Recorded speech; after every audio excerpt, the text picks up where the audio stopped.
वो जब जब हमारे शो पर आते हैं मतलब जो बोलते हैं वही हो जाता है। लेकिन आज हम उनके लिए चैलेंज का लेवल बढ़ाने वाले हैं। क्या इस देश में कोई कॉकरोच पार्टी आकर जेनजी का आंदोलन ला सकती है? क्या जेनजी सड़क पर उतरेगा? अभी मुझे कुछ नेगेटिविटी भारत के लिए। वैभव सूर्यवंशी का भविष्य आपको कैसा दिखता है? महालक्ष्मी योग बोलते हैं जो उसकी कुंडली के अंदर है। समय रहने का भी आपको लगता है ऐसा ही कुछ है? 2029 जैसे ही आएगा वो उनकी पॉपुलैरिटी को टिप कर देगा, उनके इंडेक्स को नीचे लेके जाएगा। उससे पहले ममता बनर्जी, उनके साथ क्या ही हो गया? मतलब सत्ता तो गई, अब लग रहा पार्टी भी चली जाएगी क्या ममता बनर्जी की हाथ हाँ, से? पार्टी देखिए, क्या नरेंद्र मोदी की कुंडली में महालक्ष्मी योग है? देखिए उनकी कुंडली के अंदर महालक्ष्मी योग नहीं है। उनकी कुंडली के अंदर, ये कुंडली में उनकी जब से वो पैदा हुए हैं तब से है, और जब तक वो इस धरा पे रहेंगे तब तक रहेगा। तो यानी कि जो स्थिति दिख रही है फिर तो बीजेपी का जो विजय रथ है वो रुकता तो दिख नहीं रहा। नहीं रुक वो नहीं रुक रहा। अभी क्या प्रॉब्लम है, राहुल गांधी की भी कुंडली हल्की है और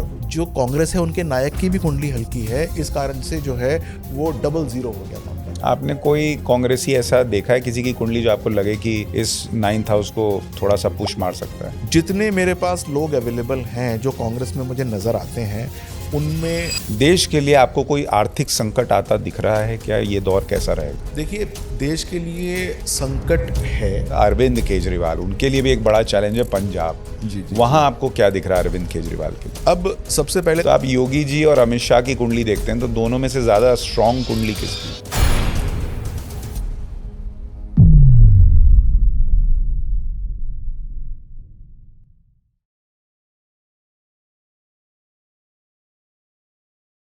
नमस्कार, टॉप एंगल के इस खास शो में आपका बहुत स्वागत है। मैं हूं सुशांत सिन्हा।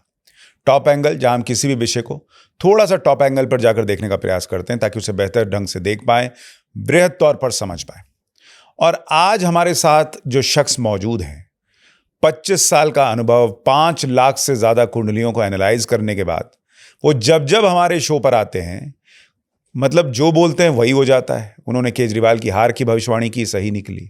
उन्होंने बिहार में बीजेपी की जीत की भविष्यवाणी की, सही निकली। उन्होंने कहा नरेंद्र मोदी अभी कोई रिटायर नहीं होने वाले, वही होता लग रहा है। उन्होंने कहा ट्रंप जो है वो पूरा मार्केट हिला देंगे, वैसा ही इस वक्त पूरा मार्केट झेल रहा है। लेकिन आज हम उनके लिए चैलेंज का लेवल बढ़ाने वाले हैं और आज हम आपके लाइफ, आपके करियर में क्या होगा इसकी बात तो करेंगे ही, लेकिन आज हम उनसे यह भी जानेंगे कि इस देश के जेनजी का भविष्य क्या कह रहा है। क्या इस देश में कोई कॉकरोच पार्टी आकर जेनजी का आंदोलन ला सकती है? क्या जेनजी सड़क पर उतरेगा, नहीं उतरेगा? इसके अलावा जो जेनजी के आइकॉन्स हैं, वैभव सूर्यवंशी, समय रैना, इनकी कुंडली में क्या है? साथ ही ममता बनर्जी का क्या करियर खत्म हो जाएगा, यूपी चुनाव में क्या होगा, ट्रंप क्या करेंगे, युद्ध कब खत्म होगा, नरेंद्र मोदी का भविष्य क्या कह रहा है? आज इस पॉडकास्ट में सब कुछ है, क्योंकि हमारे साथ हैं विनय बजरंगी जी। सर, बहुत बहुत स्वागत है आपका। धन्यवाद। गजब ही आपने कर रखा है, जब आते हैं और जो बोल के जाते हैं वही हो जा रहा है। तो हमने सोचा थोड़ा आपके लिए चैलेंज का लेवल बढ़ा दें। आप तैयार हैं? स्वागत है। तो मुझे ये बताइए सर, सबसे पहले कि इस वक्त जो सबसे ज्यादा चर्चा है देश के अंदर कि क्या जेनजी सड़क पर आएगा, भारत नेपाल बांग्लादेश बनेगा, क्या होगा? आपको जेनजी का भविष्य क्या दिखता है? भारत में जो जेनजी है उसका भविष्य क्या दिखता है? देखिए, ऐसा जो एनालिसिस है वो हॉरोस्कोप के माध्यम से भारत में देखा जाता है कि भारत में क्या होने वाला है। तो वास्तव में जब भारत का हॉरोस्कोप हम बनाते हैं तो पंचम भाव जागृत है, पंचम भाव बच्चों का होता है, और जेनजी को हम वहाँ से कोरिलेट करके देख सकते हैं। यानी कि उनकी से जो है वो वास्तव में बढ़ेगी और उनका जो आधिपत्य है वो भी बढ़ सकता है। लेकिन जैसे नेपाल का हाल हुआ या जैसे बांग्लादेश का हाल हुआ, वैसा होने वाला नहीं है। उनकी जो भी परेशानियां हैं, जो भी उनकी जिज्ञासाएं हैं, उनको शांत कर दिया जाएगा अगले 2-4-5 महीने के अंदर, और फिर धीरे धीरे वो भी मेन स्ट्रीम के अंदर, यदि नहीं है तो आ जाएंगे। यानी मतलब जेनजी की समस्याएं तो हैं ही, लोगों को दिख ही रहा है भाई। बिल्कुल। पेपर लीक का मामला हो, सीबीएसई का मामला हो, बिल्कुल। और इससे किसी को गुरेज नहीं है कि भाई वो है मामला सामने दिख रहा है। बिल्कुल। और लोगों में असंतोष भी है। बिल्कुल। लेकिन आप कह रहे हैं वो 4-5 महीने में सेटल हो जाएगा। वो सेटल हो जाएगा। और जो मुझे हॉरोस्कोप को पढ़ने के बाद लगता है कि जो गवर्नमेंट है वो इसके ऊपर काफ़ी संजीदा हो गई है। वो काफ़ी अच्छी तरीके से जो है इसको इसको ठीक करने के लिए, क्योंकि इसके अंदर कोई गवर्नमेंट का एंगल नहीं है, यहाँ तो इंडिविजुअल एंगल चल रहे हैं सारे के सारे, और वहाँ से जो है वो गवर्नमेंट को परेशान करने की कोशिश की जा रही है, लेकिन बहुत जल्दी वो सब का सब कंट्रोल के अंदर आ जाएगा और सब कुछ नॉर्मल हो जाएगा। तो ये जब हम कुंडली देख रहे हैं भारत की, तो ऑब्वियसली अभी चूंकि नरेंद्र मोदी प्रधानमंत्री हैं, तो उनकी कुंडली और देश की कुंडली अगर आप दोनों मैच कराएं, तो आपके लिए नरेंद्र मोदी के लिहाज से अगर हम देखें तो ये जो भी चुनौतियां हैं, चाहे वो जेनजी की हों या पॉलिटिकल चुनौतियां, क्या वो किसी भी तौर पर ऐसी हो सकती हैं कि उनको परेशानी करें? देखिए, सबसे बड़ी बात यह है कि यदि ऐसी ऐसी परेशानियां आती हैं तो उससे देश जो है वो सुदृढ़ ही होता है, कुछ ना कुछ ठीक ही होता है, और ऐसी परेशानियां आनी भी चाहिए ताकि सारे के सारे आला कमान कॉम्प्लिसेंट ना हो जाएं कि सब कुछ ठीक चल रहा है। उनको पता होना चाहिए कि ग्राउंड रियलिटी है क्या। तो मुझे लगता है कि ये सब बातें उनको सचेत करने के लिए हैं, उनको आगाह करने के लिए हैं। एक हॉरोस्कोप के अंदर 9 ग्रह होते हैं, उसमें से 5 अच्छे होते हैं तो 4 कठिन भी होते हैं, इनको मेलेफिक कहते हैं। वो अपना प्रयास या अपना काम करते ही रहते हैं ताकि जीवन के अंदर धूप छाँव का खेल चलता रहे। ये उनके साथ चल रहा है, and I am pretty sure कि पॉजिटिविटी जो है वो रहेगी, and he will be able to understand कि कैसे इसको करना है और कैसे जो है इससे हमको बाहर निकलना है। बहुत से लोग ये बार बार कह रहे हैं, कभी केजरीवाल कहते हैं, कभी ममता बनर्जी कहती हैं कि नरेंद्र मोदी का कार्यकाल पूरा नहीं होगा। अभी अगस्त में, जून में, कभी पिछले साल कह रहे थे, अब ये कह रहे हैं इस साल, इस महीने, उस महीने नरेंद्र मोदी का कार्यकाल खत्म हो जाएगा या उनकी सरकार गिर जाएगी, कोई और पीएम बन जाएगा। इस पे मैं आऊँगा लेकिन उससे पहले एक जो जेनजी की बात हो रही है, तो ये जो कॉकरोच जनता पार्टी बड़े बनाई जा रही है कि भाई हम युवाओं की बात करेंगे, इन सो कॉल्ड कॉकरोचेस का भविष्य आपको क्या लगता है?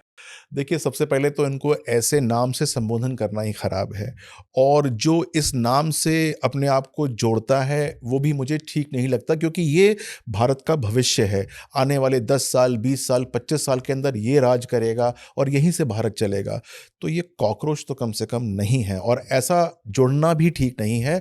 हाँ, हर एक की अपनी अपनी परेशानियां होती हैं, हर एक के अपने मुद्दे होते हैं, परेशानियों के बहुत सारे तरीके होते हैं जिनसे हम कॉम्बैट कर सकते हैं।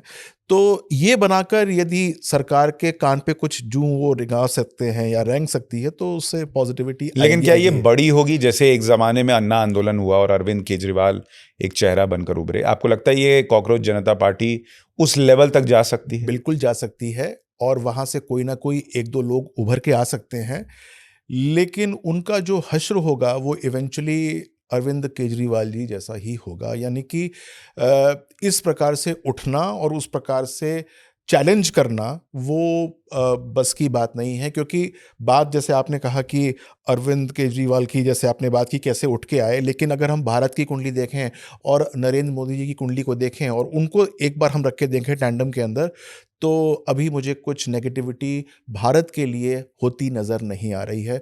धूप छाँव चलती रहेगी। तो मतलब ये थोड़ा बहुत बढ़ेंगे, लेकिन ऐसा कोई बहुत बड़ा पॉलिटिकल ऐसा कुछ चेंज ले आए या उस तरह का कुछ हो जाए, वैसा नहीं वैसा कुछ नहीं होने वाला। तो ये कॉकरोच जनता पार्टी का भविष्य है। जी। नहीं, लेकिन आपने एक बात सही कही कि भाई अगर कोई ऐसा प्रयास कर रहा है तो करे, कोई दिक्कत नहीं है, और चीज़ें होनी भी चाहिए। बिल्कुल।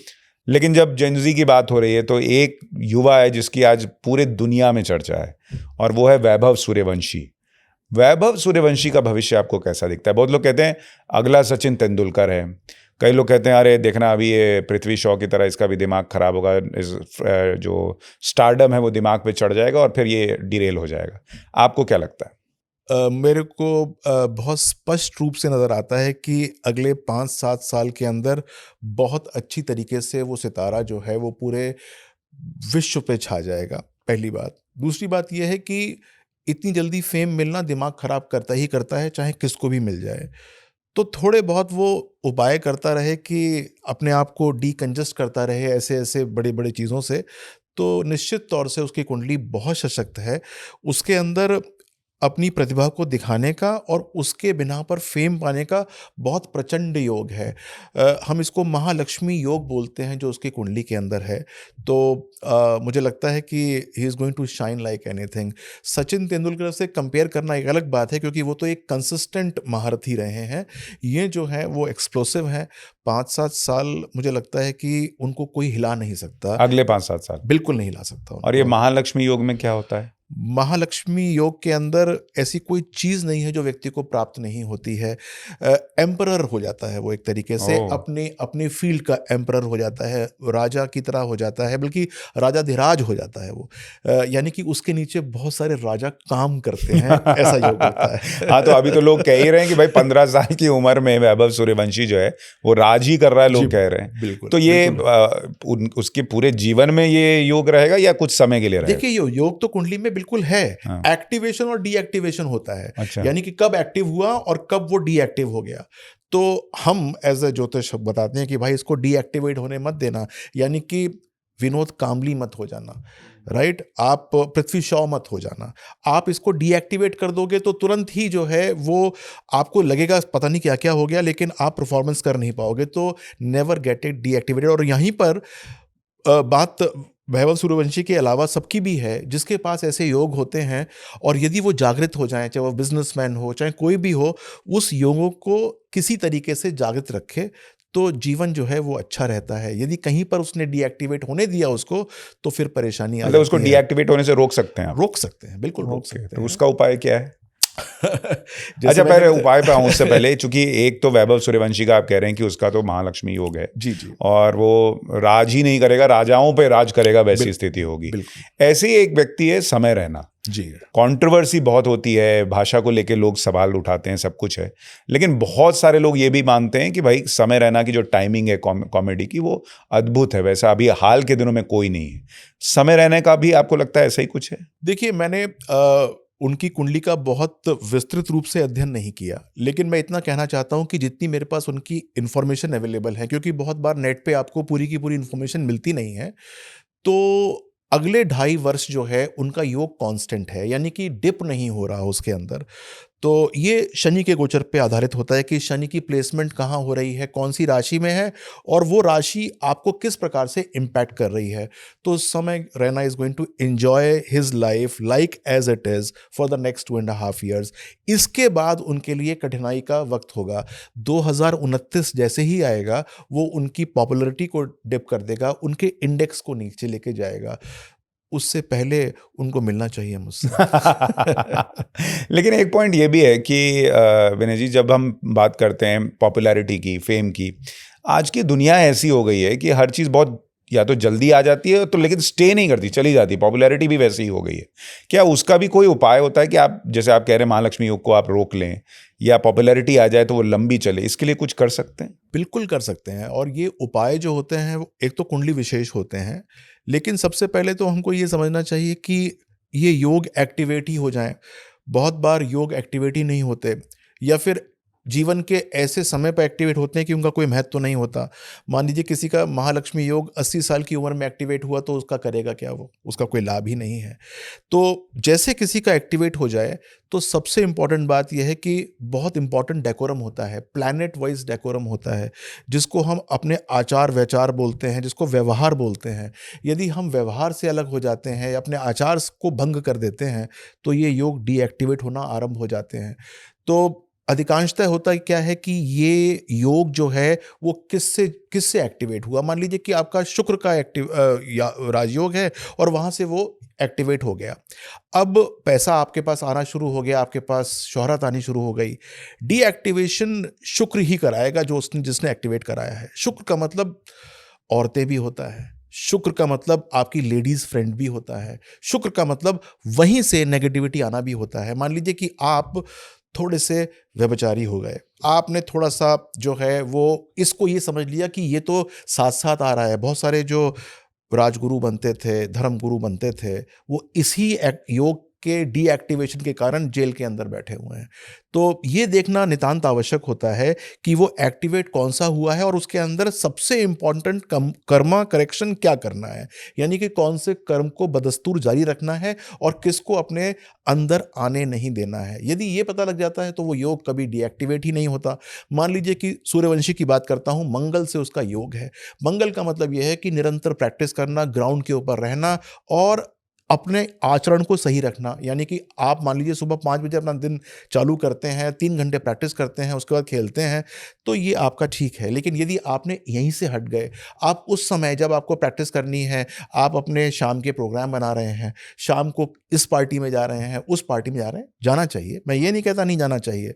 लेकिन यदि 30 में से 20 दिन यही काम कर रहे हैं, तो फिर आपकी परफॉर्मेंस जो है वो इम्पैक्ट होनी आरंभ हो जाती है। नेचुरल टैलेंट भी एक समय पानी भरना शुरू कर देता है, यानी कि वो भी एक्टिवेट के बाद डीएक्टिवेट हो जाता है। तो यदि आप सही प्रकार से अपने जीवन का आचरण करना शुरू करते हैं, तो मुझे लगता नहीं कि वो कभी भी डीएक्टिवेट होगा। जैसे फॉर एग्जांपल सचिन तेंदुलकर जी हैं, उन्होंने कभी भी अपना योग जो है वो डीएक्टिवेट होने नहीं दिया। आज भी वो एक्टिवेटेड है, यानी कि आज भी यदि वो ग्राउंड पे उतर जाएं तो अपनी क्षमता के अनुसार अपने ग्रुप के अंदर सबसे अच्छा परफॉर्मेंस दे सकते हैं। मतलब बेसिकली आप कहें कि डिसिप्लिन लाइफ में आप बहुत मेंटेन कर रहे हैं, तो आप जो है वो उस योग को बचा कर रखें। बहुत इंपॉर्टेंट है ये। और जब हम कुंडली देखते हैं तो सबसे पहले यही बताते हैं कि भाई ये मत करना, ये मत करना, ये मत करना, ये मत करना। और यदि ये कुछ कर लिया तो समझ लो कि यही आपको बाइट बैक करेगा, यही डस लेगा आपको आकर। कई बार आपको मैं सुनता हूँ, मन करता है मैं भी कुंडली देखना सीख ही लूँ। सिखा दीजिए आप एक बार। मैं सिखाता भी हूँ। अच्छा। तो उसके लिए आपको मेरे पास आने की ज़रूरत नहीं है। आप बताइए कि आपको क्या करना है, मैं आपको वो कोर्स भेज दूंगा, आप उसको पढ़ना आरंभ करिए। अच्छा। और उसके अंदर यदि आपको कोई परेशानी अनुभव होगी तो आप जो है वो मुझसे पूछ भी सकते हैं। ग्रेजुएट होना तो वो graduate कैसे करा कर दूंगा। सकते हैं कोर्स? ऑनलाइन है वो? ऑनलाइन है। मेरी वेबसाइट पे जाएंगे तो you can be a graduate in astrology, you can be a post graduate, you can be a masters also. सबसे पहले तो मैं आपके स्किल्स देखूंगा कि आपके स्किल्स आखिर हैं क्या, और एक बार आपके स्किल्स पता लग जाए कि आप किस पायदान पे खड़े हुए हैं, तो फिर उसके बाद जो है वो सीखना शुरू करवा देंगे। चलिए देखा जाए, थोड़ा जी। समय मिलेगा तो मैं भी ट्राई करूंगा। जी। लेकिन फिलहाल ये है कि सर अभी जो जेंजी का आप कह रहे थे कि कुंडली अगर देश की देखें और जेंजी की देखें तो समय बहुत अच्छा ही लग रहा है आने वाले समय में।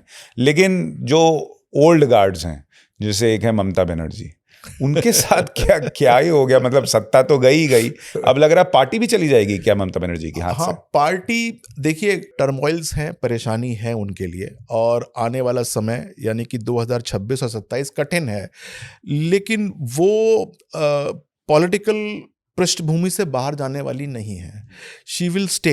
हो सकता है कि 10-20 लोग जो कि बहुत ज़्यादा महत्वाकांक्षी हैं उनकी पार्टी के अंदर, वो उनको टाटा बाय बाय कर दें, लेकिन she will be there and with full might and right she will be fighting back. वो कितनी सक्सेस होती हैं, कितनी नहीं होती हैं, ये तो वर्ष 2021 में पता लगेगा, 31 में पता लगेगा, जब दोबारा वो चुनाव लड़ेंगी। लेकिन वो अभी नहीं जाएंगी, वो रहेंगी यहाँ पर। तो मतलब उनके पॉलिटिकल करियर का पैकअप नहीं हो रहा और टीएमसी उन्हीं के पास रहेगी? उन्हीं के पास रहेगी, और उनका अभी पॉलिटिकल जो करियर है वो पैकअप नहीं हो रहा। बीच में द्वंद्व चलता रहेगा, इधर उधर कुछ ना कुछ चलेगा। 2027 तक उनके जो सितारे हैं वो थोड़े से गंभीर हैं, फिर थोड़े से मेलोडाउन हो जाएंगे। तो टीएमसी का शिवसेना वाला हाल नहीं होगा, जैसे शिवसेना बढ़ हाँ, गई? इतना बुरा हाल नहीं होगा जितना शिवसेना का हुआ था, लेकिन हाँ फिर भी थोड़ा बहुत उनको उपाय करने पड़ेंगे। लेकिन अभी तो देख के लग रहा है कि बिल्कुल ही उनके हाथ से मामला निकला हुआ है। निकल रहा है, लेकिन संभाल लेंगी कुछ समय के बाद। तो ये जो इंडी अलायंस है, इसका भी कुछ हो सकता है, क्योंकि ये लोग भी जब हारते हैं तो ये जुटते हैं और उसके बाद फिर दाहिने बाएं भाग जाते हैं जब इलेक्शन होना शुरू होता है।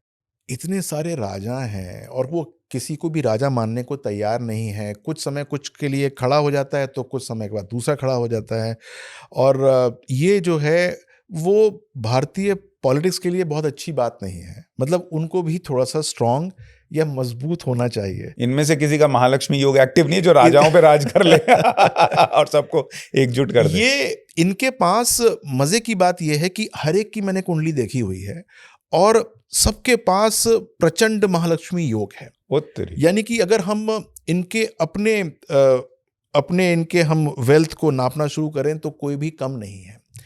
लेकिन बात यह है कि जो एक डेकोरम होता है, जो एक डिसिप्लिन होता है, वहाँ से ये अलग हो गए, या फिर उस प्रकार से अपने जीवन का यापन नहीं किया इन्होंने, और इस कारण से इनका ये हश्र हुआ।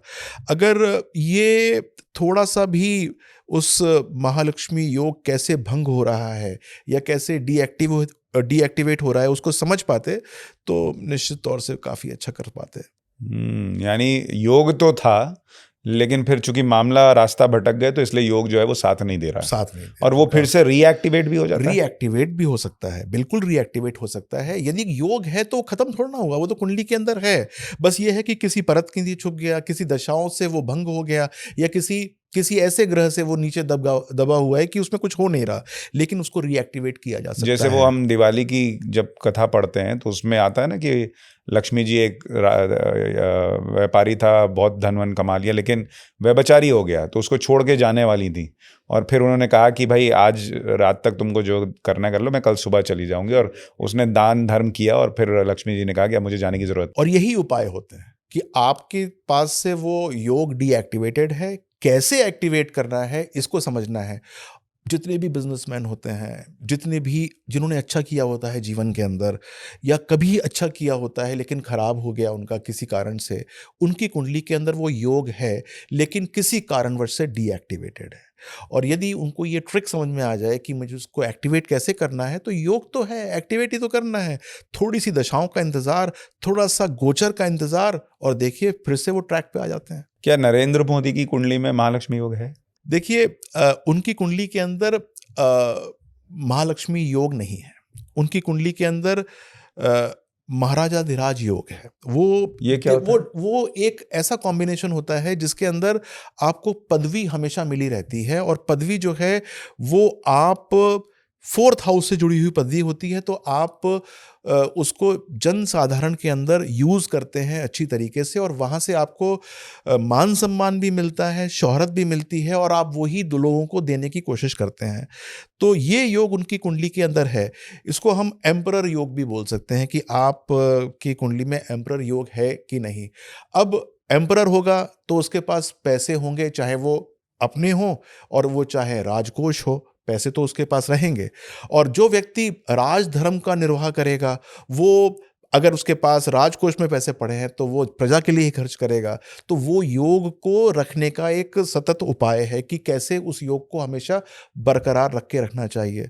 तो मुझे लगता है कि वो इस प्रकार से अपने अपने योग को जो है बचा के रखे हुए हैं। तो ये जो एम्परर योग है नरेंद्र मोदी का, क्या ये उन्हें जब तक वो हैं तब तक कुर्सी पर बैठा के रखेगा?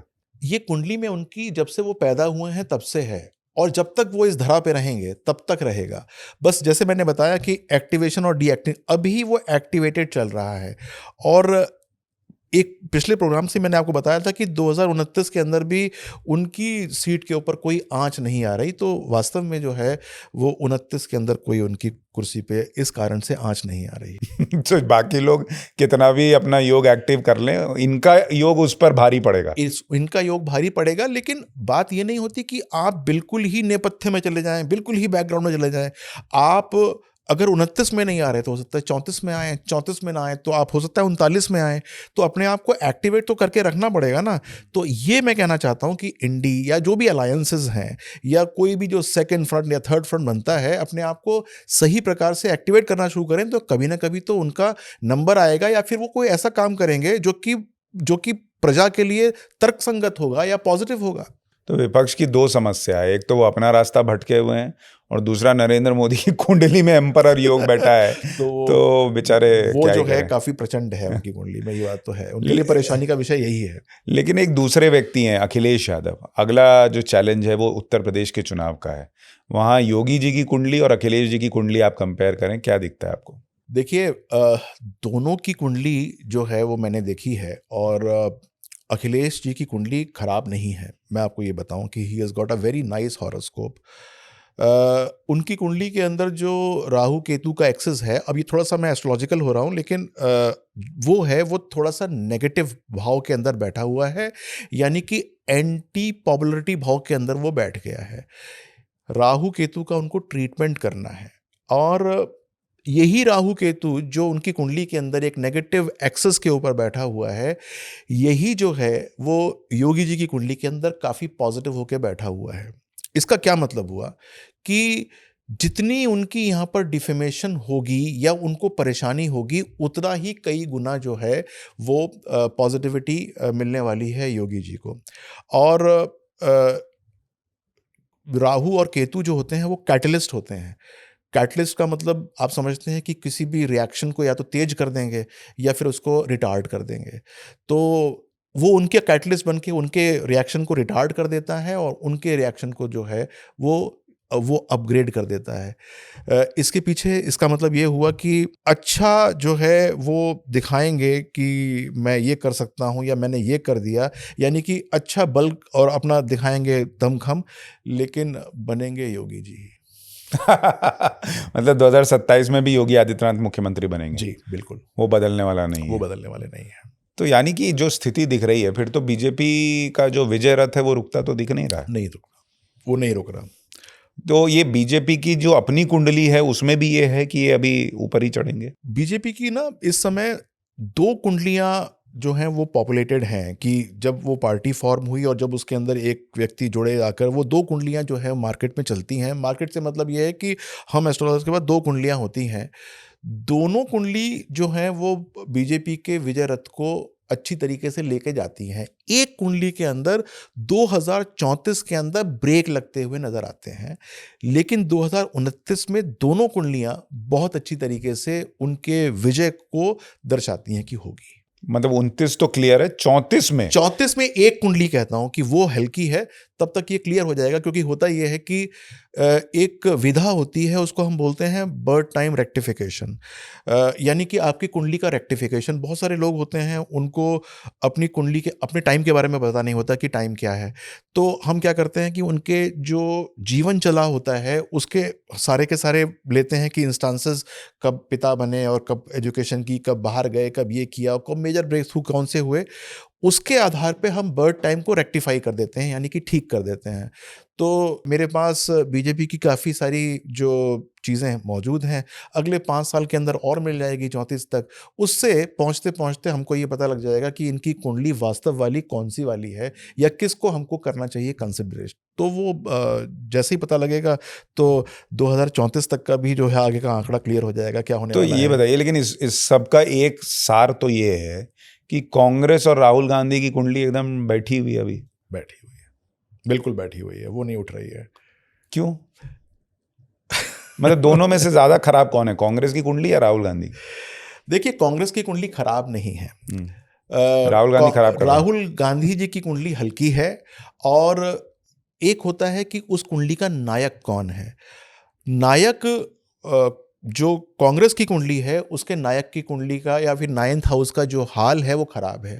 और अगर राहुल गांधी ना होते, कोई और होता, तो यहाँ से पता लगता कि कांग्रेस की दशा ठीक नहीं है, नायक की दशा ठीक नहीं है, लेकिन इनकी दशा ठीक है। मान लो राहुल गांधी नहीं होते, कोई और होता, तो इसका मतलब कुछ ना कुछ पॉजिटिविटी आती। अभी क्या प्रॉब्लम है, राहुल गांधी की भी कुंडली हल्की है और जो कांग्रेस है उनके नायक की भी कुंडली हल्की है। इस कारण से जो है वो डबल जीरो हो गया मामला, यानी कि कुछ उठ नहीं रहा है।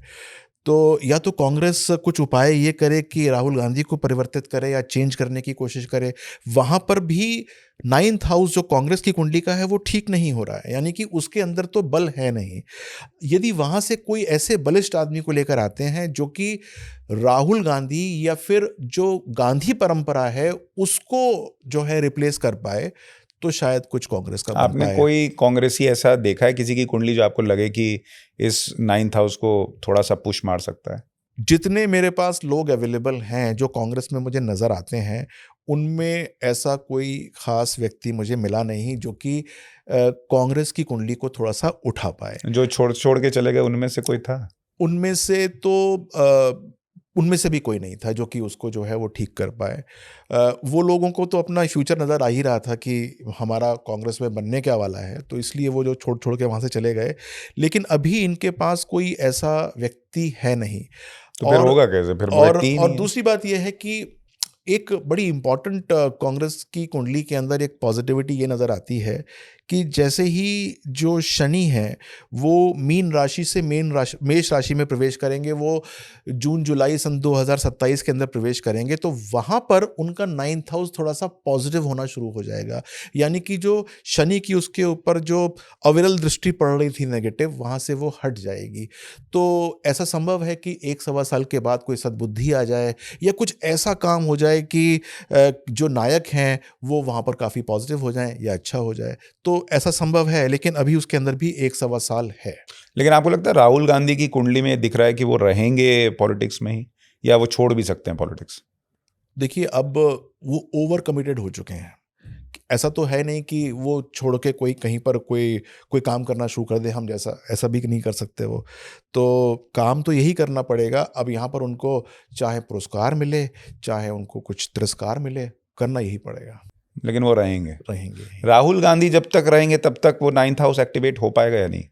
उनका हटना जरूरी है क्या कांग्रेस के लिए? उनका हटना या उनका रिप्लेसमेंट या उनके पूरे मानसिक रूप से चेंज होना बहुत ज़रूरी है। और बीच बीच में जब ऐसी पार्टीज आती हैं, जैसे अभी आप कॉकरोच की बात कर रहे थे कि जो कॉकरोच पार्टी बना दी, या फिर कोई और जागृत होने की कोशिश करता है, तो उनके पास ले दे के बस ये बचता है कि हम कांग्रेस का दामन थामें और वहाँ से हमको थोड़ा सा एलिवेशन मिल जाए। प्रॉब्लम ये होती है कि कांग्रेस की अपनी कुंडली इतनी हल्की है कि वो जिसका भी हाथ या दामन थामने की चेष्टा करता है, वो उसको और लेके बैठ जाता है। तो यहाँ से, इस मंच से मैं ये भी कहना चाहता हूँ कि यदि आपको खुद उठना है, अपनी पार्टी को बढ़ाना है, तो कांग्रेस का दामन आप ना छांटिएगा या ना तलाशने की कोशिश कीजिएगा, वरना दिक्कत आपको आएगी ही आएगी। मतलब खुद चढ़ना है तो पहले कांग्रेस को छोड़िए। कांग्रेस को छोड़िए, या कांग्रेस के साथ उस प्रकार का समीकरण मत बिठाइए जिस प्रकार से आप बिठाना चाहते हैं कि आपको लगता हो कि वहां से आपको एलिवेशन मिल जाएगा। वहां से मिलने जैसे वो वाला कहते हैं ना नहीं कि एक है कि जिसको छू देता है सोना कर देता है, बस सोना कांग्रेस जिसको छू देगी उसको कूड़ा कर देगी वाला हिसाब है। मतलब उनका योग ऐसा चल रहा है, ऐसा वो योग बेचारे चल क्या रहा है, करेंगे। हाँ। लेकिन क्या प्रियंका वाड्रा का कुछ की कुंडली आपने देखी है? वो उससे, राहुल गांधी से बेटर है? वो अगर नेतृत्व लें अपने हाथ में तो कुछ हो सकता है?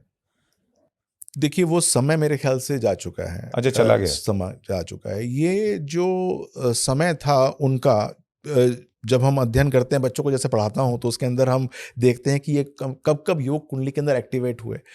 तो 2013 से लेके 2015 के बीच में काफ़ी अच्छा टाइम था प्रियंका के लिए। प्रियंका के लिए, जिसके अंदर यदि वो पॉलिटिक्स के अंदर खुद आती या उनकी माँ उनको प्रमोट करती, या फिर उनको कांग्रेस सही प्रकार से प्रमोट करती, तो काफ़ी अच्छा समय रहता प्रियंका के लिए भी और कांग्रेस के लिए भी। इस समय जब 9th हाउस उनका बिल्कुल टार्निश्ड है, परेशानी के अंदर है, तब भी प्रियंका जो है उसको थोड़ा सा गति दे सकती थी। लेकिन अब प्रॉब्लम यह है कि प्रियंका का जो योग है वो इतना ज़्यादा दब चुका है या नेगेटिविटी हो चुकी है उसके अंदर, कि उसको दोबारा रीएक्टिवेट करना बहुत क्लिष्ट काम है। वो इतनी आसानी से हो नहीं सकता। Total transformation of the first house, 5th house और 9th हाउस चाहिए। फर्स्ट हाउस का मतलब होता है सेल्फ, पंचम का मतलब होता है अर्धभाग्य, और 9th का मतलब होता है पूर्ण भाग्य। जब तक ये जो है चेंज नहीं करेंगे, तब तक जो है प्रियंका आएंगी नहीं, और ये चेंज करना बहुत बहुत मुश्किल काम है। विपक्ष में किसी पार्टी की कुंडली आपको दिखती है जो आपको लगे कि ये बीजेपी को टक्कर दे सकती है, स्ट्रांग दिखती है आपको, या किसी नेता की? देखिए, अब मैं इतनी ज़्यादा, मतलब मैं बीजेपी के बारे में बोलूं तो लगेगा कि ये मैं उनको बहुत वो कर रहा हूं, लेकिन प्रॉब्लम ये है कि इंडिविजुअल कैपेसिटी से तुलना की जाती है कि अगर हम देखते हैं might and right of mister Narendra Modi, तो उनकी कुंडली बहुत सशक्त हो जाती है, बीजेपी की बहुत मजबूत हो जाती है।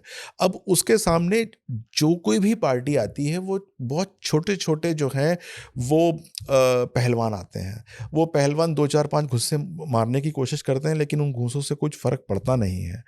तो मुझे अभी ऐसी कोई पार्टी नज़र नहीं आती जो मतलब मेरे जब तक पास। मोदी हैं तब तक बीजेपी को छूना हाँ, इम्पॉसिबल है। इम्पॉसिबल है। 2034 तक तो इम्पॉसिबल है। उसके बाद कुछ लोग सोच उसके बाद जो है, जैसे मैंने बताया कि अभी हम 3 साल 5 साल का अध्ययन और करेंगे, और जो डेटा आता रहेगा तो उससे जो है बीजेपी की कुंडली का बर्थ टाइम सिंक्रोनाइज हो जाएगा, तो फिर देखेंगे क्या लेकिन होता है, ये क्या जो नहीं अभी होता दौर है। चल रहा है युद्ध वाला, इसमें कई लोगों का कहना है कि बड़ा आर्थिक संकट आने वाला है। देश के लिए आपको कोई आर्थिक संकट आता दिख रहा है क्या? ये दौर कैसा रहेगा? देखिए, देश के लिए संकट है, लेकिन संकट ऐसा कुछ नहीं है कि कोई बहुत ज़्यादा नेगेटिव बात हो। वो सारा का सारा मैनेजेबल है।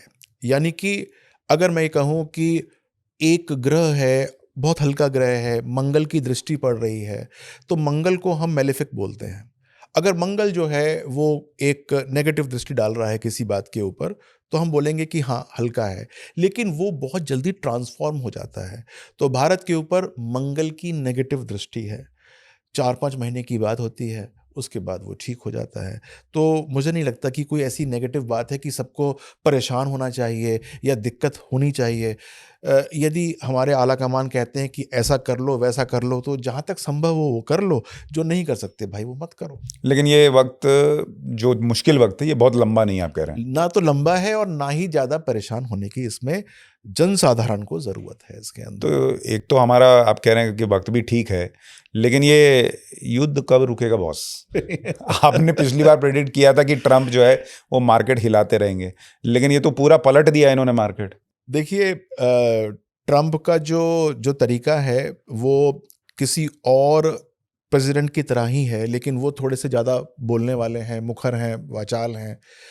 वो लोग जो कि पीछे रहते थे, बोलते नहीं थे, ट्रम्प सब बातें बता देते हैं, या तुरंत ही उनको कोई कहता है कि ऐसी-ऐसी बात, तो वो तुरंत बाहर निकल के अपना वो कर देते हैं।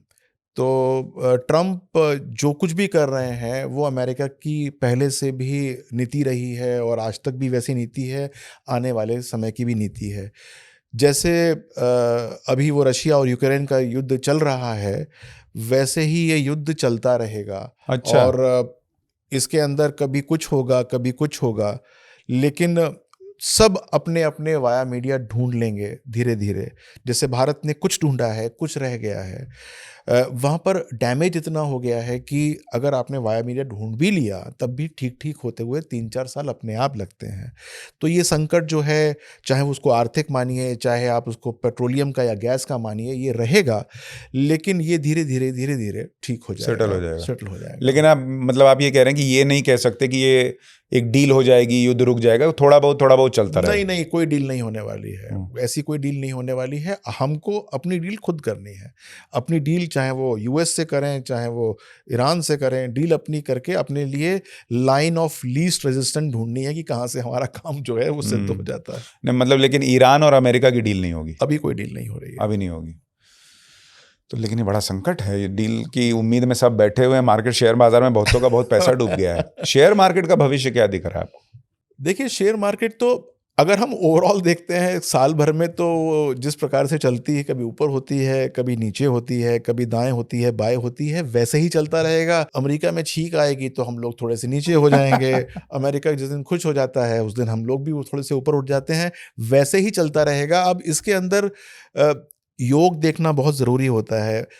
लोग जो कि ऑप्शन ट्रेडिंग करते हैं, डेरिवेटिव मार्केट देखते हैं, रोज के हिसाब से उनका ऊपर नीचे होता है भाई, उनको तो अपनी कुंडली दिखानी चाहिए कि वास्तव में जो है वो ये कर भी सकते हैं, नहीं कर सकते। लेकिन यदि आप लॉन्ग टर्म इन्वेस्टर हैं तो निश्चिंत रहिए, कुछ नहीं होने वाला। तो हमारी इकोनॉमी भी इंटैक्ट है, शेयर मार्केट भी ठीक चलने वाला है। आप तो अच्छी अच्छी खबर बता रहे हैं। लेकिन एक और व्यक्ति रह गए पॉलिटिकली, जब मैं बात कर रहा था, अरविंद केजरीवाल। उनके लिए भी एक बड़ा चैलेंज है पंजाब। जी जी। वहां आपको क्या दिख रहा है अरविंद केजरीवाल के लिए? अब सबसे पहले तो यहाँ पर हम बीजेपी के लिए आते हैं कि बीजेपी के लिए क्या दिखता है हमको अगले इलेक्शंस के अंदर। तो बीजेपी के लिए भी कोई बहुत अच्छा जो है वो समय होने वाला नहीं है। वहाँ पर उनको वास्तव में थोड़ी सी अपनी स्ट्रैटेजी को चेंज करना पड़ेगा, अन्यथा पंजाब के अंदर आप आए या ना आए, बीजेपी का आना फिर भी थोड़ा सा मुश्किल काम है। तो वो एक ऐसा राज्य है नॉर्थ का उनका, जिसको कॉन्कर करना मोदी जी या फिर जो आला कमान है बीजेपी के, उनके लिए चैलेंज इस बार रहने वाला है। तो they should be very cautious, they should be very methodical, they should have extraordinary skills to contact आप भी नहीं आ रही है। अब आपको जो आपने पूछा, आप भी नहीं आ रही है। आप पंजाब नहीं जीतेगी? पंजाब नहीं जीतेगी, लेकिन बीजेपी भी नहीं जीत रही है। तो that is going to be a problem for both. तो आपको भी थोड़ा सा देखना चाहिए क्या करना है, और बीजेपी को तो वास्तव में देखना चाहिए, क्योंकि जब आप नहीं आ रही तो उनको ये खुशी हो सकती है कि चलो हम अब निकल लेकिन सकते वहाँ हैं। अकाली दल है, कांग्रेस है, बहुत तो है। किसी के साथ उनको अपना टाई अप अच्छी तरह से करना पड़ेगा और बिल्कुल मेथोडिकल तरीके से वहाँ पर जाना पड़ेगा, तब जाकर उनको वहाँ पर पॉजिटिविटी मिलेगी। बहुत लोगों को लगता है बीजेपी और अकाली दल फिर से साथ आए तो शायद कुछ हो सकता है पंजाब में। बीजेपी अकेले तो अभी तक फोर्स नहीं बन पाई। नहीं, वो फोर्स बन भी नहीं पाएगी। लेकिन आप जो कह रहे हैं कि अगर थोड़ा उपाय कर लें केजरीवाल या आम आदमी पार्टी, तो क्या वो पंजाब बचा सकते हैं? नहीं बचा सकते, नहीं बचा, फिर भी नहीं बचेगा? फिर भी नहीं बचेगा। नहीं तो बचेगा। फिर केजरीवाल का भविष्य क्या है? केजरीवाल जी का भविष्य बस ऐसे छोटा मोटा इधर उधर टर्न ट्विस्ट लेता रहेगा, लेकिन अगर हम ये सोचें कि केजरीवाल जी का भविष्य पंजाब से है, तो पंजाब से उस बार उनको बिल्कुल ब्लैंक चिट मिलने वाली है। तो वो तो एक पर उनके दिल्ली लिए चला ही गया, पंजाब दिल्ली चला ही जाएगा, फिर बचेगा, पार्टी तो खत्म तो हो जाएगी। पार्टी उनकी ऑलरेडी जो है वो बहुत और बड़ी दिल्ली में शैम्बल्स में है। उनके वापसी के कोई चांस हैं? बहुत कम है। बहुत कम। बहुत कम से मेरा मतलब ये है कि एस्ट्रोलॉजिकली बहुत कम का मतलब 20% से कम चांसेस हो जाते हैं, तो वो बहुत कम बोला जाता है। यानी कि उपाय करने के बाद भी 10-20% ही चांसेस बनते हैं उनको करने के बाद। तो उनको अपने पॉलिटिकल कैरियर को पॉलिटिकली रिविजिट करना पड़ेगा कि कैसे उनको अपने आप को रिवाइव करना है, अन्यथा उनके लिए परेशानी का विषय है। अच्छा, अभी आपने कहा कि योगी आदित्यनाथ यूपी तो जीत रहे हैं 2027 में, लेकिन योगी जी के साथ एक चीज़ ये भी है कि कई लोग ये कहते हैं कि क्या वो सीएम ही रहेंगे या वो सेंटर में भी आएंगे। योगी जी की कुंडली क्या कहती है, सेंटर आएंगे नहीं आएंगे? देखिए, एक योग होता है हॉरोस्कोप के अंदर, और वो कम कुंडलियों के अंदर होता है। और मतलब जैसे एक ऐसा अमोघ अस्त्र होता है जो कि सबको संहार कर देता है, वो योग उनकी कुंडली के अंदर है। तो मुझे उसका जो विश्लेषण है वो मैं इस प्रकार से कर सकता हूँ कि जिस प्रकार से वो लगातार पॉलिटिक्स के अंदर हैं, वो आगे भी लगातार पॉलिटिक्स में रहेंगे विद सम पोस्ट। और विद सम पोस्ट से मेरा मतलब ये है कि जब तक वो सीएम है तब तक वो सीएम रहेंगे, और उसके बाद वो इसके बाद पीएम भी बन सकते हैं। बन सकते हैं। बन सकते हैं, बिल्कुल। तो आप योगी जी और अमित शाह की कुंडली देखते हैं, तो दोनों में से ज़्यादा स्ट्रांग कुंडली किसकी है? योगी जी की। योगी जी की। जी, अमित शाह का योग बहुत हल्का है।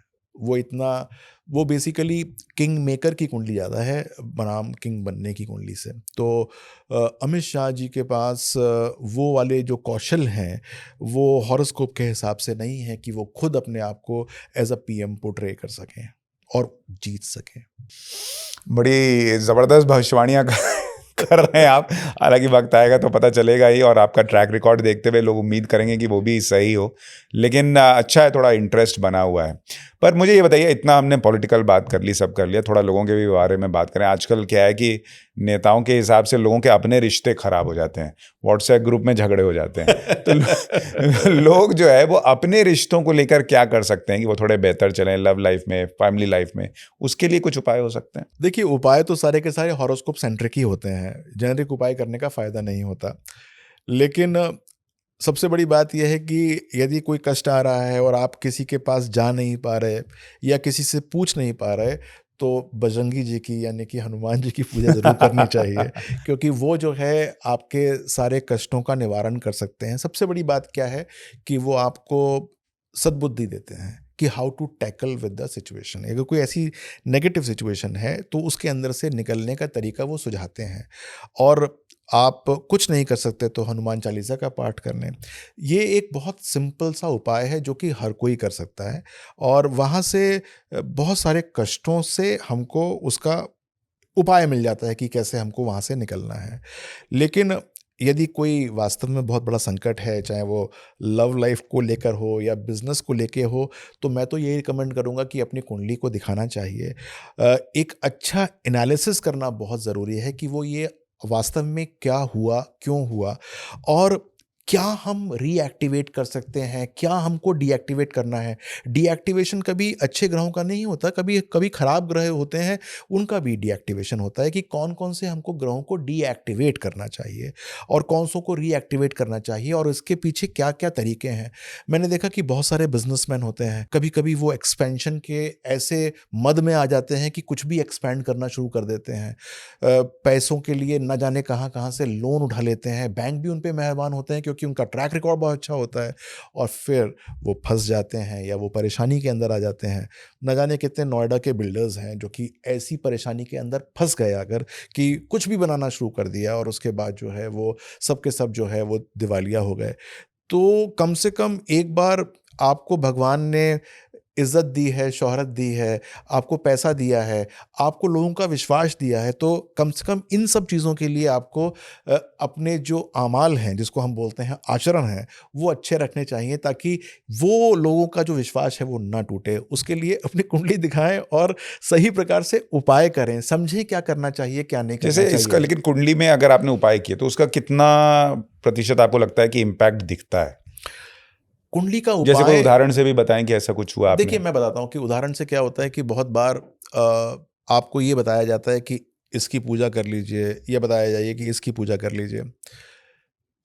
उस पूजा से जो मतलब होता है, उससे पहले बताया जाता है कि आप कर्मा करेक्शन किया जाता है, कि आप जो हैं वो इस प्रकार से अपने कर्मों को करेक्ट कर लीजिए, या इस प्रकार से अपने आप को पोर्ट्रे करने की कोशिश कीजिए। एक बहुत अच्छे जो हैं वो फिल्मी हीरो हैं, और उनका करियर जो है वो ऑलमोस्ट लग चुका था बिल्कुल धरा पे, और मेरे से उनका इत्तेफाक हुआ एक बार, और लोग जो परेशानी के अंदर आते हैं फिर वो कुछ ज़्यादा ही विश्वास करते हैं, और मुझको उन्होंने ऐसे नहीं अप्रोच किया। उन्होंने कहा कि मैं बहुत सारे पूजा पाठ ये वो करने की कोशिश कर रहा हूँ, लेकिन मुझको वो वाला जो जो पॉजिटिविटी आती है वो नहीं मिल रही है, और मेरा करियर जो है वो 10-15 साल से जो है बिल्कुल शून्य पे चल रहा है।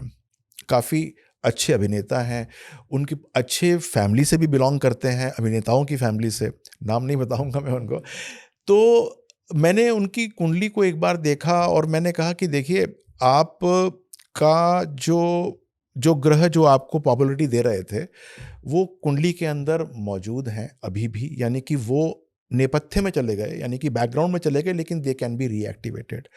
थोड़ा-सा जो है वो आप अपने आचरण को अच्छा करना शुरू कीजिए, थोड़ा-सा धार्मिक होना शुरू कीजिए, और ये पोर्ट्रे मत होने दीजिए कि आप अब जो हैं वो बहुत कैजुअल लेना शुरू कर दिया है लाइफ को।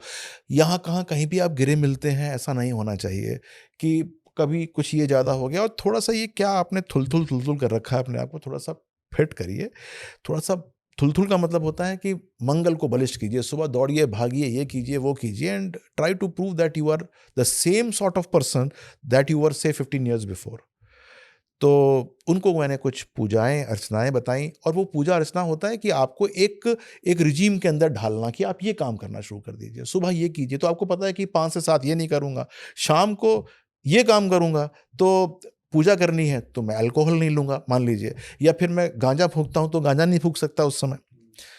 तो एक बार रिजिम में डाला, तो मुझे लगता है कि इतना फ़ायदा हुआ उनको कि दोबारा जो है वो उनका नाम बिल्कुल सिल्वर स्क्रीन के ऊपर छा गया, और वो हाँ, बहुत ही बढ़िया हो गए दोबारा। हाँ। तो ये जो है वो सही प्रकार से अपने हॉरोस्कोप को देखना, और एक पॉजिटिव फ़ील करना कि हाँ, मैं दोबारा जागृत हो सकता हूँ, मैं दोबारा वो काम कर सकता हूँ, और यदि मेरे साथ ये हो जाए तो मैं वास्तव में जो मेरा पहले ग्लोरी था उससे भी अच्छा प्राप्त कर सकता हूँ। मुझे लगता है कि जो ग्लोरी उनकी पहले भी नहीं थी, उससे ज़्यादा उनकी हो गई। उनकी हाल की फिल्म बहुत सुपर डुपर हिट हुई है।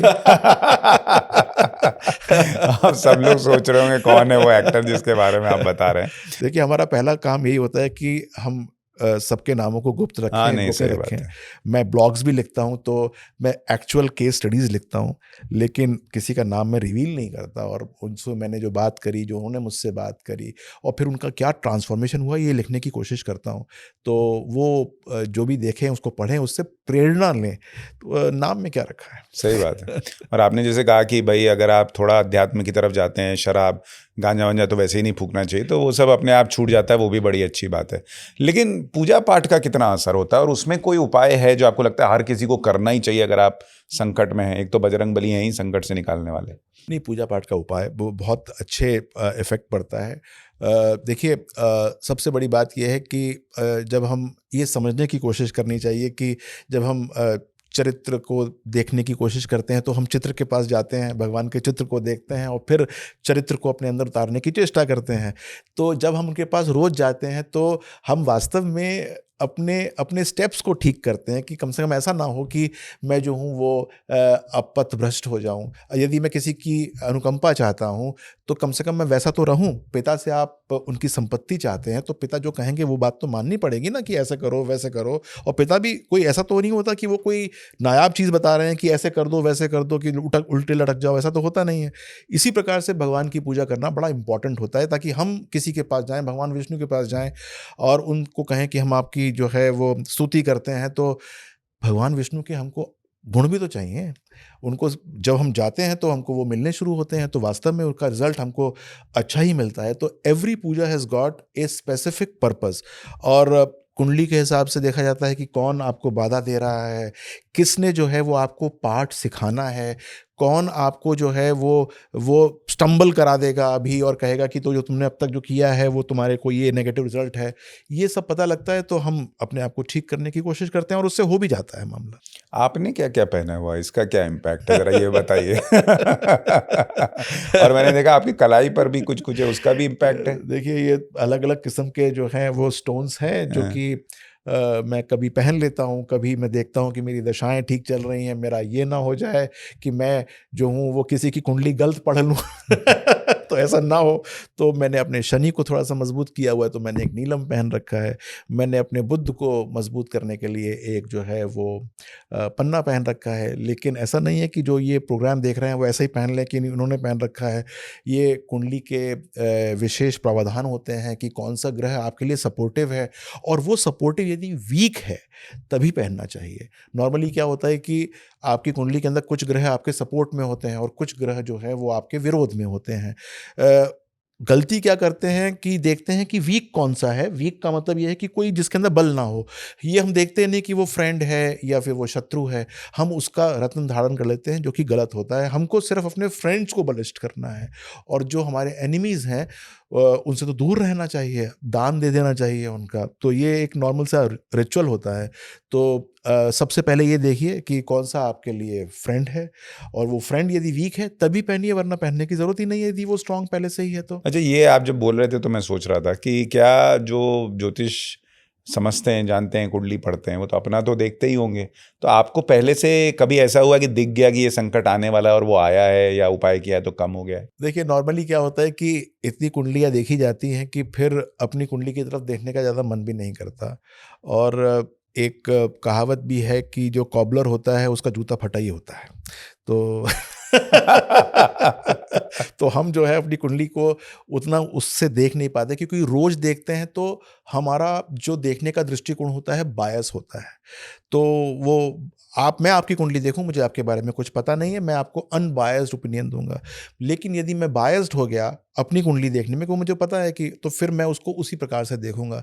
तो नॉर्मली यदि मुझे कुछ देखना होता है तो मैं, कोई मेरा व्यक्ति होता है, भई देखना ज़रा यार क्या चल रहा है। तो तो जैसे डॉक्टर अपना इलाज खुद नहीं नहीं करता करते। तो सामने तो वाले को आप दे वो देते वाली हैं। बात है। तो नॉर्मली क्या होता है कि नॉर्मली एस्ट्रोलॉजर अपनी कुंडली देखते नहीं हैं। अच्छा, आप कुछ उपायों की बात कर रहे थे, जैसे अब कई लोग जो है वो नीलम महंगा आता है, नहीं पहन सकते, या कई ऐसे स्टोन्स आते हैं महंगे होते हैं, नहीं पहन सकते, उनके लिए कोई सस्ता उपाय होता है, इसका विकल्प? अरे! बहुत सारे उपाय होते हैं, सीरीज़ ऑफ उपाय होते हैं। ज़रूरी थोड़ी ना है कि आपको महँगे उपाय करने हैं। सीरीज़ का मतलब ये होता है कि मान लीजिए कि आपको शनि को प्रसन्न करना है, तो हम स्टार्ट कर सकते हैं कि आप शनि के मंत्रों को उच्चारण करना शुरू कीजिए। अब एक व्यक्ति कहता है कि सर मेरे पास टाइम ही नहीं है, मैं कैसे करूँ? तो सुबह जो है वो 108 बार आप पढ़ लिया करिए, आपको लगेंगे 7-8 मिनट। सर नहीं कर पाऊँगा, नहीं कर पाऊँगा, तो शनि के मंदिर जा सकते हैं। शनि का मंदिर सर दूर है, चलिए जाया करूँगा। फिर वो 2 महीने में फ़ोन करता है कि सर वो 2-3 बार जा पाया, मैं जा ही नहीं पाया। अब धीरे-धीरे ही तो आगे आप, अगर आपके पास जो है वो आप एक अपने आप को चीज़ में, अब कोई जैसे मैं कर नहीं पाता, तो मैंने कुछ रत्न धारण कर लिया कि मैं कुछ कर ही नहीं पाया, तब आप रत्न पे पहुँचे। यदि आपके पास एक एक माध्यम है करने का, या आपके पास करने की कोई का टाइम है, तो स्लो हल्के भी चल जाते हैं, कोई दिक्कत वाली बात नहीं है। या कुछ ऐसे जेनरिक उपाय भी तो होते होंगे कि अगर आपका ग्रह अच्छा भी है या बुरा भी है, दोनों में आप ये तो करते ही रहिए, ऐसे जैसे करियर में ग्रोथ चाहिए, लव लाइफ या फैमिली लाइफ बेटर चाहिए, इसके लिए कुछ घर में कुछ उपाय कर सकते हाँ, हैं? बहुत सारे उपाय कर सकते हैं। जैसे मान लीजिए फॉर एग्ज़ाम्पल लव लाइफ़ हमको जो है वो अच्छी करनी है, तो शुक्र की पूजा करनी चाहिए। लक्ष्मी माँ की जो है स्तुति करने से हमको उसका लाभ मिल जाता है। तो यदि किसी को अनबन चल रही है किसी के साथ, या फिर लव के अंदर कुछ पॉज़िटिविटी नहीं आ रही है, तो घर के अंदर जो भी लक्ष्मी माँ की फ़ोटो है, उसके सामने उनकी आरती गाना शुरू कीजिए। रोज़ नहीं कर सकते तो फ्राइडेज़ को कर लीजिए। मान लीजिए कि घर के अंदर वाइफ़ के साथ दिक्कत चल रही है, घर के अंदर जो पॉज़िटिविटी होनी चाहिए वो नहीं होनी चाहिए, तो विष्णु भगवान के उपाय करिए। यानी कि थर्सडेज़ के दिन उनकी पूजा कर सकते हैं या उनके मंदिर जा सकते हैं। ये सब जेनेरिक उपाय हैं, ये किए जा सकते हैं। लेकिन इनके जो रिज़ल्ट होते हैं, वो बिल्कुल स्पॉट ऑन नहीं होते हैं। क्योंकि वो जेनरिक है। कुछ जेनरिक उपाय हैं। तो आपको यदि स्पॉट ऑन चाहिए तो फिर आपको वो फॉलो करना पड़ेगा with full sort of commitment कि मैं कैसे इसको करूँगा। तो उसके लिए एक बार कुंडली दिखा दीजिए, पता लग जाएगा क्या करना बेस्ट है कि चाहिए। आप कुंडली दिखा दीजिए। मैं आपका डिटेल भी दे ही देता हूँ, जो लोग सोच रहे होंगे कि आपको कुंडली दिखानी है वो कैसे दिखाएं। जी। लेकिन मेरे भाई बहुत अच्छा लगा आप आए और आपने फिर आज बहुत सारा हमारा चैलेंज स्वीकार करके बहुत सारी बड़ी बड़ी भविष्यवाणियां की हैं। तो देखते हैं वो कैसी जाती हैं। जी, और जी। अगर वो भी सही रही तो हम फिर आपका चैलेंज का लेवल और बढ़ाएंगे। लेकिन अब तो हमको सोचना पड़ रहा है कि ये चैलेंज का लेवल ले कहाँ जाए, क्योंकि आपका सब सही जा रहा है।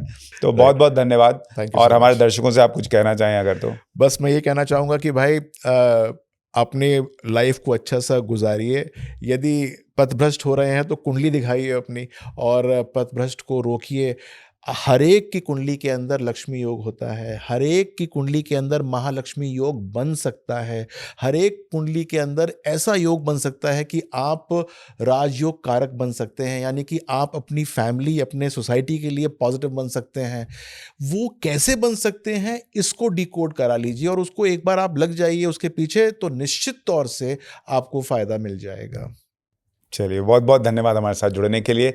आपको ये पॉडकास्ट कैसा लगा हमें कमेंट करके ज़रूर बताइएगा। नमस्कार।